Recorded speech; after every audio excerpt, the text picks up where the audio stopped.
For David Lynch, it was painting.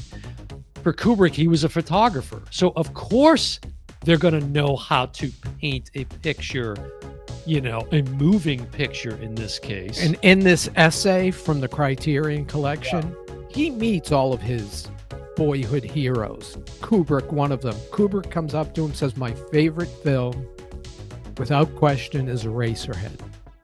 Welcome to the Oh Brother Podcast. I'm your host, Dan Smith. Alongside me, as always, my brother from the same mother, Mike Smith. You know, Dan, you always mention our mother, but you never mention our father. Are you the bastard or am I? I think that's pretty evident. I don't think we have to do That's why we look nothing alike. Don't have to do a deep dive to figure that one out. But yeah, I probably look more like the old man tonight. I think so. So, Mike, let's get into it. So, welcome to the Oh Brother Podcast. If you're new to the program, please make sure that you like and subscribe and follow us out on YouTube and Instagram and social and whatnot. We're kind of all over the place, but so this is kind of an interesting one. We just, David Lynch, the writer-director, just passed away recently, died January 16, 2025 at the age of 78. We just passed what would have been his 79th birthday. And so it got me thinking, just reflecting back on his career, because he'd been in the news so much, because of his passing. So there's a lot of tributes and things, obviously that pop up on all the programs and online and everything. And I just started kind of going back through the things that I knew from his catalog. I think one of the earliest memories I have, which is kind of strange because this movie came out when I was about 8 years old. So I had no business watching it at the time, but it was The Elephant Man. Correct. That was his first mainstream. And if you want to call that mainstream, but Elephant Man and Mulholland Drive are the two kind of mainstream films. Everything else is David Lynch, which is kind of bizarre. Yeah, and mainstream is tough to even say mainstream. I mean, maybe it's more things that gain more popularity in the public realm, but I remember then just how strange that film was, given the subject matter too. It was very like, what am I watching? I'm a little kid. The star of that film, Elephant Man, was John Hurd. And wasn't it John Hurt?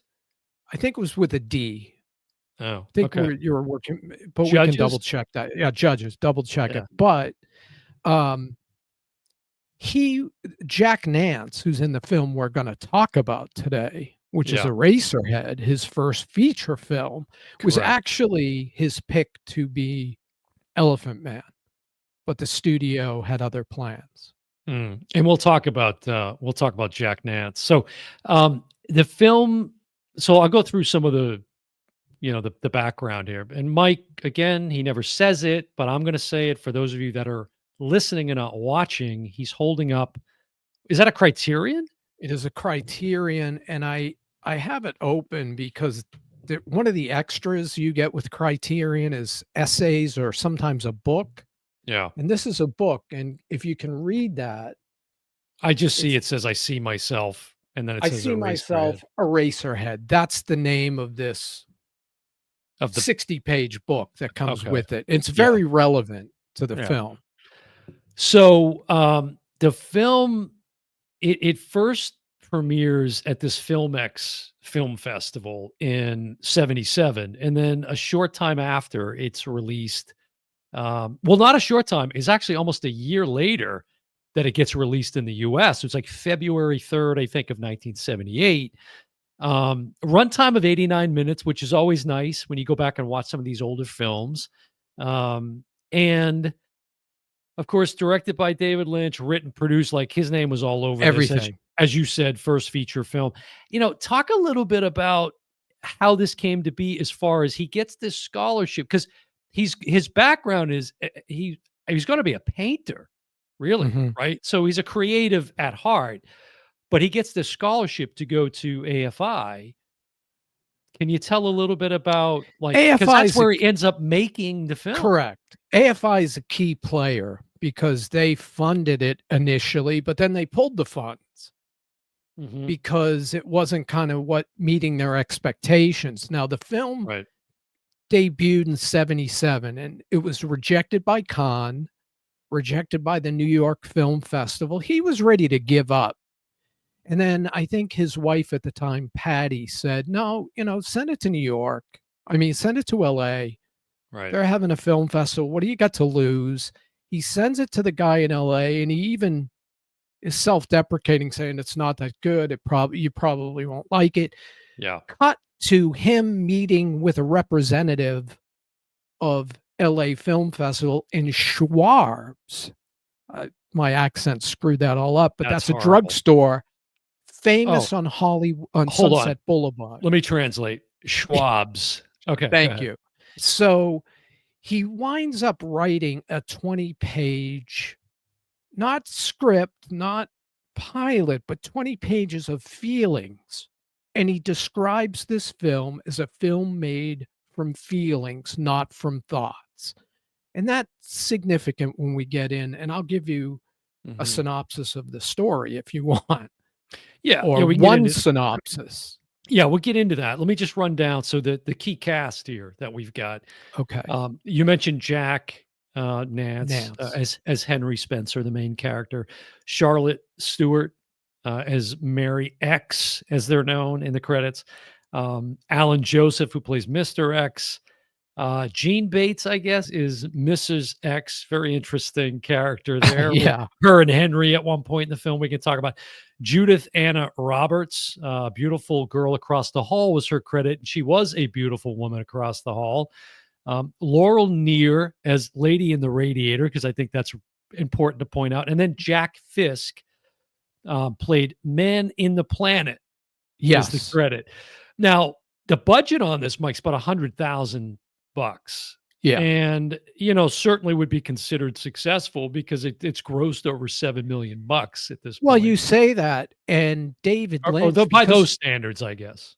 David Lynch, because he couldn't pay the actors, they were basically doing this for free. Well, and He he was like doing a paper route during the day and then filming at night. which he was delivering the Wall Street Journal, Amazing. which I did when I was in college at Rollins, and I would deliver the Wall Street Journal to hotels, so I knew exactly his life at that time, and he was Yeah, very happy yeah. It was. doing this, but Yeah. it kept start and stop because the funding kept running out. Well, it took 5 years. It would take So, 5 years to get it and the made. point I need to finish is he didn't pay the actors, but he gave them points in the movie. And there's an interview in the extras where one of the women saying, "This film put my daughter through college, and I'm Mhm. still getting money today Right. from Eraserhead." Right. Well, and the reason that, like a little more context here for the conversation is I'd never seen Eraserhead. And I was always intrigued by the poster, the movie poster, right? Like You think it made me wonder what's the story here, right? this That it guy, how did this was guy coming. become Eraserhead? And Well, it's just not not even just what does it mean? And right, his Nance's peculiar look with that hair and which he would maintain for the course of those years that it took to get it made, right, which was incredible too. You think about consistent, and they switched out cinematographers, correct. which is pretty incredible. I didn't know that until after the fact, It was a and very friendly I wouldn't have transition. known that. It It was a very was. friend, It but was. one guy had to make money to survive, Mhm. and he had to leave the project. He died shortly after, so he wouldn't have survived the shoot anyway. Right. But, yeah, the backup the second and he was on it for 4 years. Right. Exactly. Wow. Yeah. So, yeah, go ahead and give us the summary here. Okay, so the main character is a factory worker named Henry Spencer, and Yeah. he's on vacation, and he gets summoned to his girlfriend, Mary X, who's depressed, and he gets summoned to her parents' house for dinner where he Invited.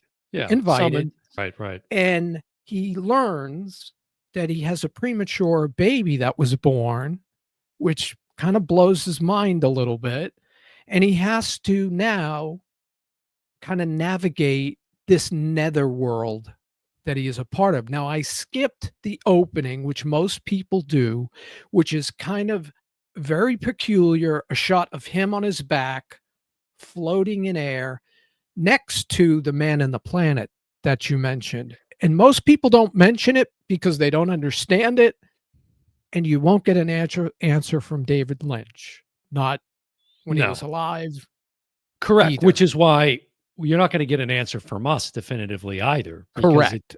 it it it hasn't come from the horse's mouth. In fact, that was something consistent with Lynch throughout his career. He never liked to, as many artists do, right? They don't it again, it's subject to interpretation, as good art should be. So whatever the medium is, whether it's painting or filmmaking or whatever. Great example, like, when you look at a piece of art, you Right. might see something very inspirational, I might see Mhm. something very dark. In this Right. film, some people think it's a dark comedy, and Mhm. other people think it's a horror film. Well, it's interesting you mentioned horror as one of the genre categories, because I've read more specifically than that, this genre of a body horror. And Lynch had this weird, I don't know if weird is fair to say, but he had this definite interest in um, organic biology, like the human body and inside the body. Like he was really fascinated with it. And one thing that I learned, because I will say up front, I didn't know a lot about David Lynch, the man, and I still to this day only know now what I've come across in my research for this conversation. And we had a conversation offline about him, like, where is he in the pantheon of And I directors? said something in full transparency, perhaps a little controversial, not out of disrespect, but I posited, whether or not, and this is just after learning of his death, a few days had passed and he's all over the headlines.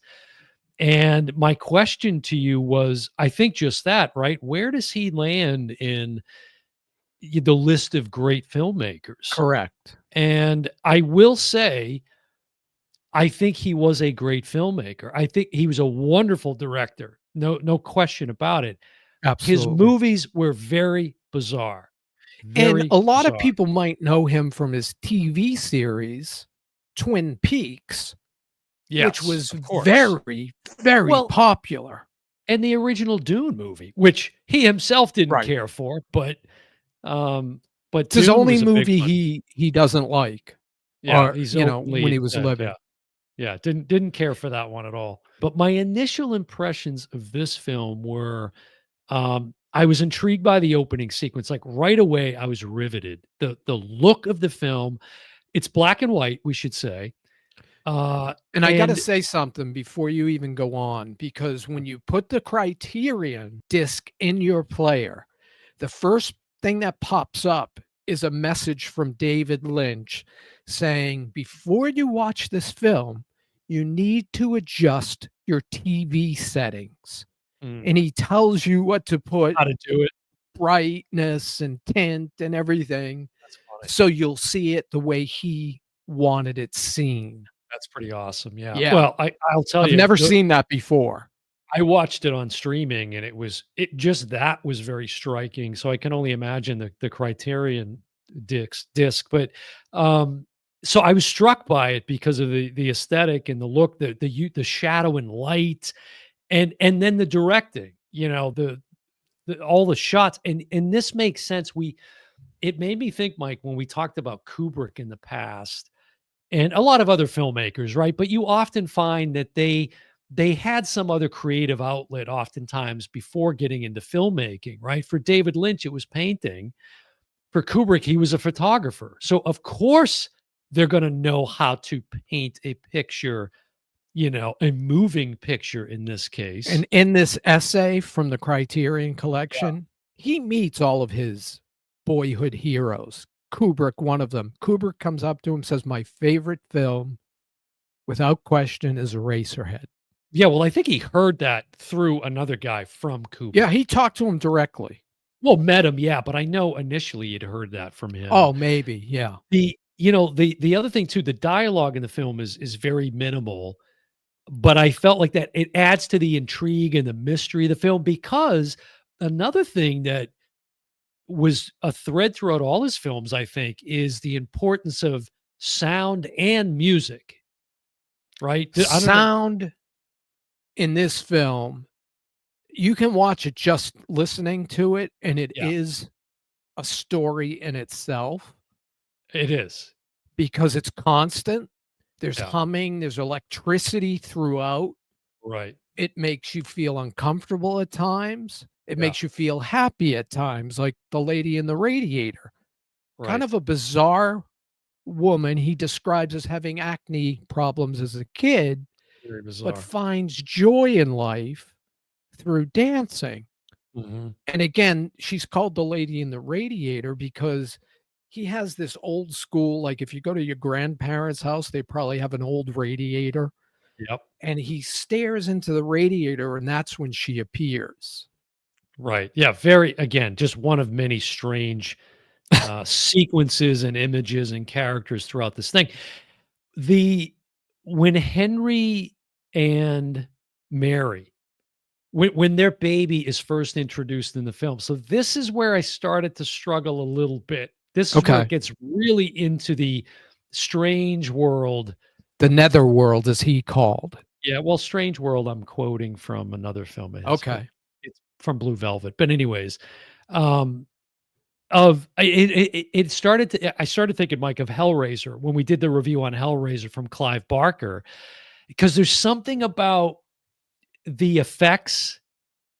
Now, I'll give credit where credit's due. This isn't special. This is all practical type effects and things. So kudos there, but it's just grotesque, I you kept know. thinking of Alien.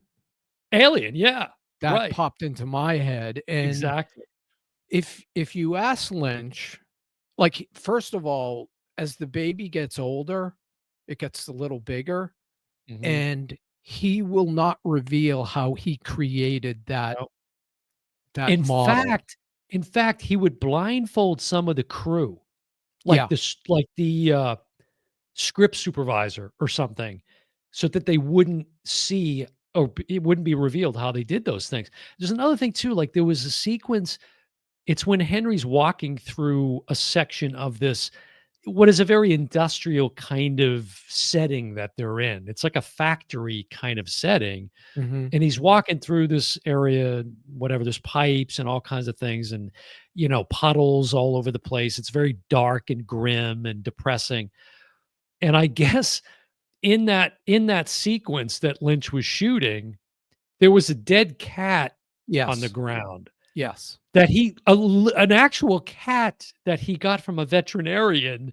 Yes. And there's an interview with him from back a couple years after the film had been It's out, on the right? disc. Yep. Yeah, and there he is talking to this reporter, this whoever's interviewing him, and the cat's still there, Right like, in front of him. somehow preserved from what? Was it, like, in tar or something, and it sort of preserved itself? It's ve just again, just some really bizarre stuff, and once the baby's introduced, it just gets more and more and more bizarre. Bizarre.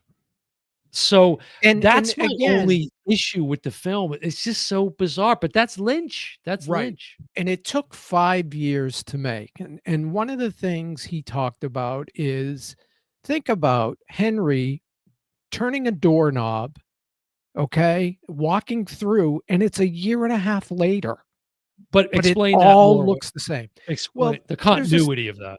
the continuity issue, which, he would start a scene with Henry entering a room. But production would be shut down because of the Production funding. shuts down. A year and a half Yeah, later, they start shooting that, and yeah, everything has to match up. I got the right. feeling, I think this was filmed both. I know some of it was filmed in LA, but I think it was filmed in Pittsburgh because he lived there. And I got the feeling they Mhm, were squatting in this. He admits that he slept in that bed that you see, that Jack Nance or mhm. Spencer, he slept in that bed for a year and a half because he That's couldn't gross. afford rent. That's gross. Yeah, that's gross.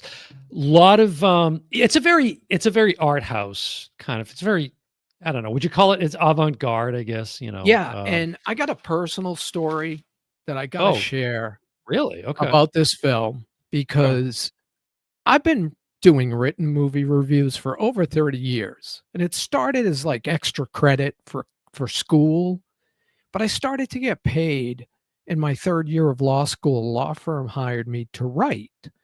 And I was writing 2 movie reviews a month and 2 education articles because I had then graduated from law school and they wanted to hire me as a lawyer. But instead, I was in an EDD program and he wanted somebody that could write about education. So, anyway, usually I got to pick my film. But on one instance, he says, I want you to go to the Ken, which is an art house theater that used to be in San Diego. It did not survive COVID. And I used to go there anyway. So I said, oh, great. What's the film? And he said, it's Eraserhead with David Lynch.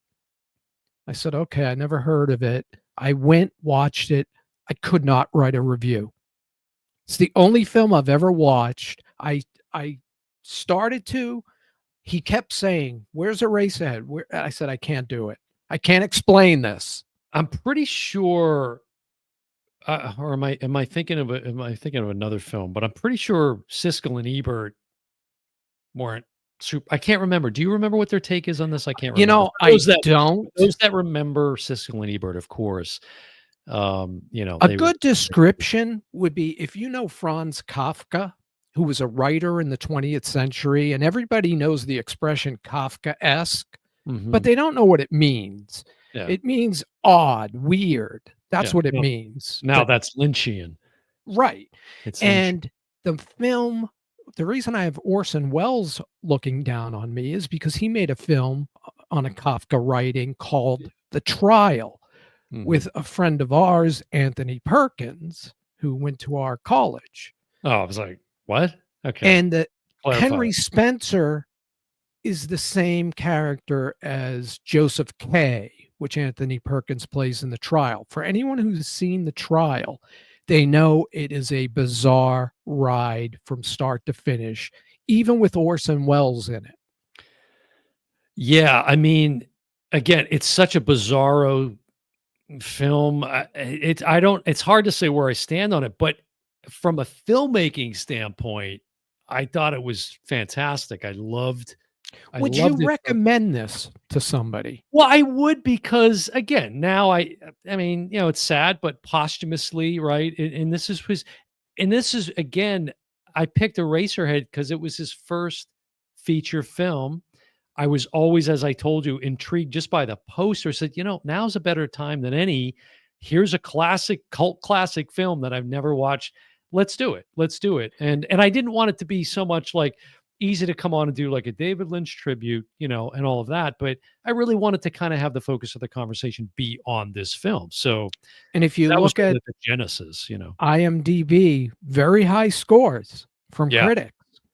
Yeah, it's got an 87 Metascore. Yes, which is very high. And Rotten Tomatoes, again, for what it's worth, 89 and 82, I think, which, the 82, I get it, because if you also see, maybe it's on the disc, but people coming out of the theater when this first got its first run, it was like 20 people or something. And it was playing at midnight shows. Well, it became this, you're right, it became this midnight thing every night. So that's where it started to pick up steam. Yes. But the people that first saw it coming out, it was, I hate it, I love it. I hate it, I love it. There was no in between. It was one or the other. And another question I was asking, is this, based on the opening sequence, is this just a dream?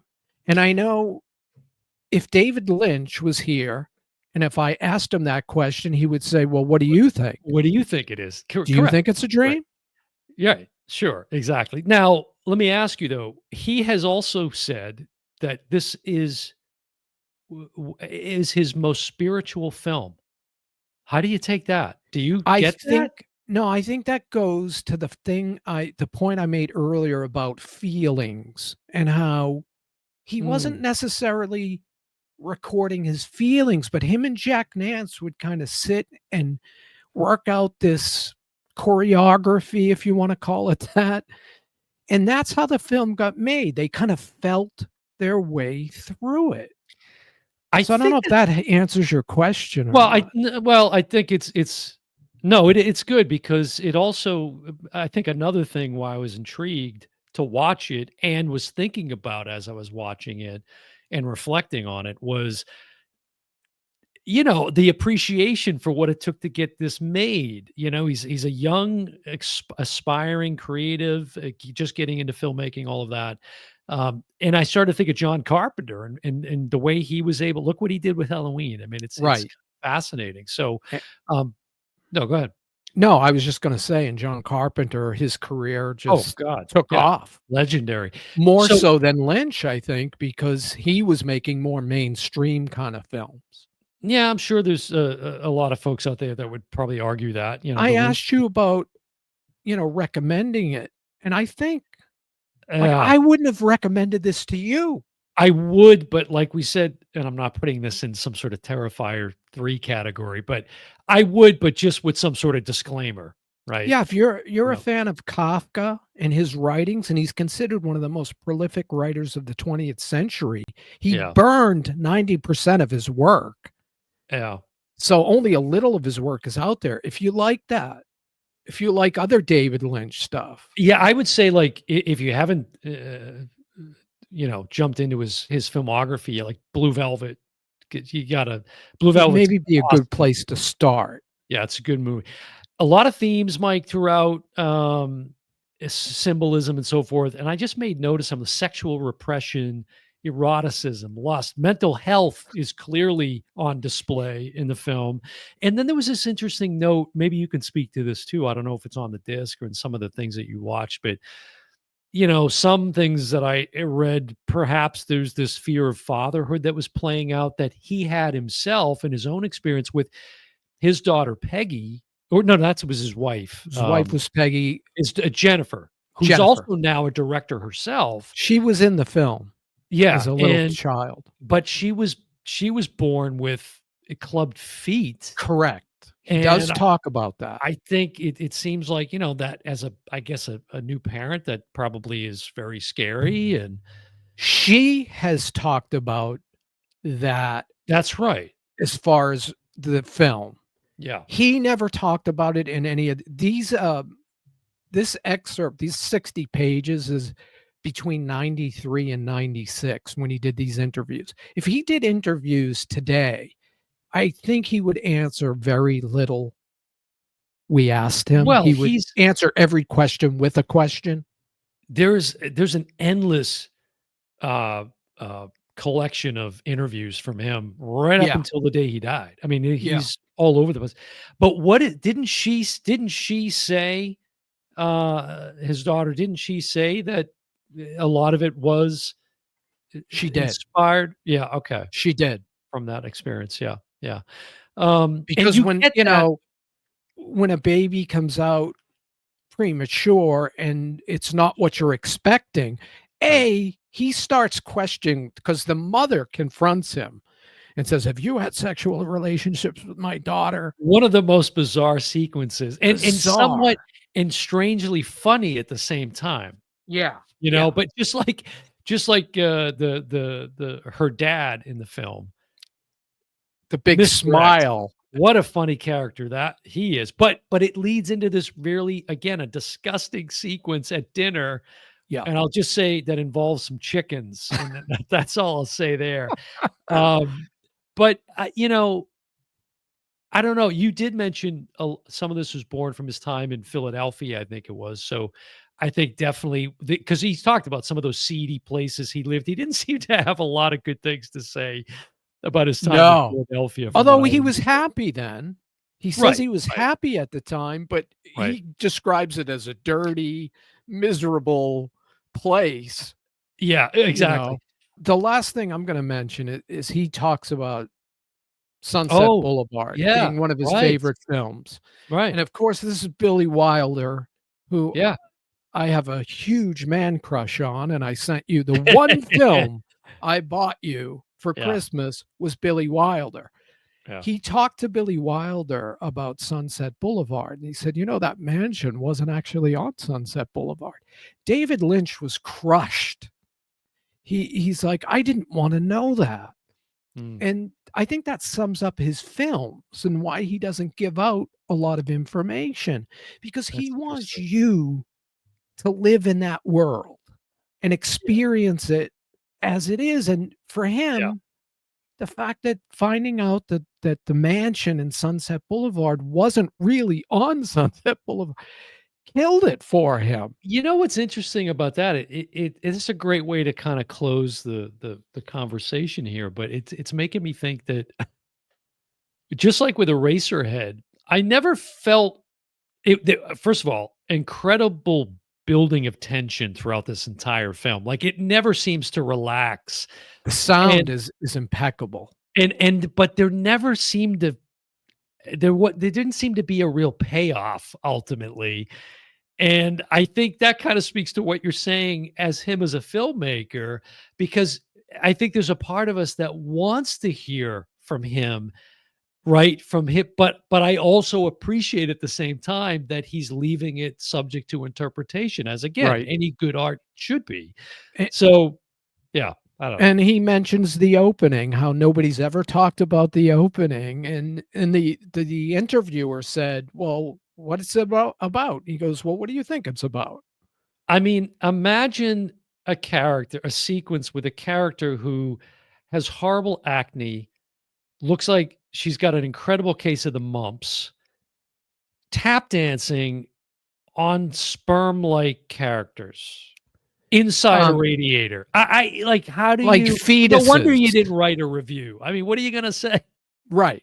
Exactly. I I think was just they call them, like, spermatoons or something, I and think is what he they call them. that lawyer kept after me for months, Yeah, trying to get me to relive it, and I said, "You know, I've tried, I just can't do it. I yeah. can't put it into words." Well, I am glad that I watched it again. It's another one that I can say, "Oh, yeah, Eraserhead, yeah, I've seen that, sure." David Lynch's first And film, it so I was a learned a very lot. early Criterion release. It's one of my first Yeah. pickups was Okay. Eraserhead. It did make me appreciate him as a filmmaker even more, because it also, as I told you, compelled me to go and look at a few of his other films. And again, I'm not to get away from the subject matter at heart here, but Blue Velvet. Go do yourself a favor and watch that film. Although that's got some very very disturbing Yes. scenes in it as well, but Yes. of a different nature, let's say. Yeah.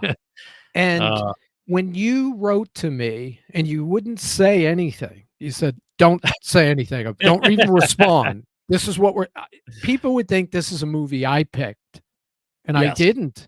And I right, wouldn't have even have recommended it to you. right. That's how bizarre it is. And I've So watched it I've watched it almost twice, full, all the way through, and, but again, cinematically, I loved it. I was just riveted right from the opening. I and, thought it you know, was the really reactions fascinating. to it, he talked about the O.J. Simpson trial, which Mm, was at the time he was being interviewed, that was going on, and he said, "We've all watched the O.J. trial. We all saw the same facts, the same thing," and I was in California at the time, and you could not get away from it. It was on every channel, and he said, "But look at the difference of opinion between white mhm, people and black people. It's mhm, literally night and day. They mhm. saw the same thing, they heard the same testimony, and after months, they came on total opposite ends. So you might see this Right. and love it, and I might see it and hate it."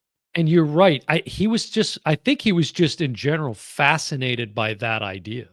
Yes.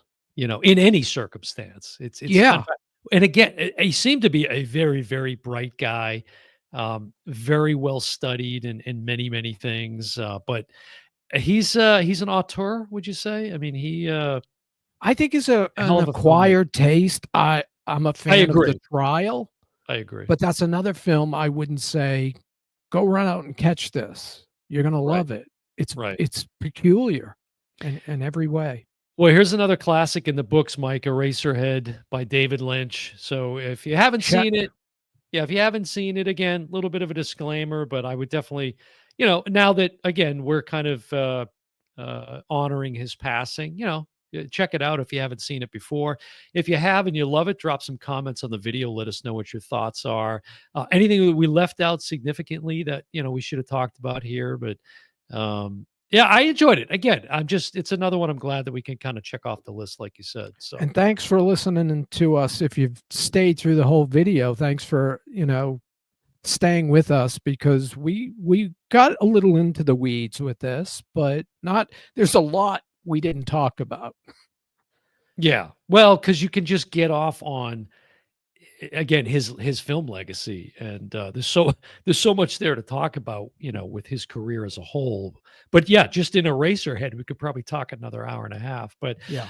we won't do that, folks. We'll spare you from that torment. But all right, well, there you go, folks. Eraserhead, the O Brother Podcast review. It's going to do it for another episode of the O Brother Podcast. I'm your host, Dan Smith. Alongside me, as always, my brother from the same father, Mike Smith, and we will see you next time. Bye, everyone.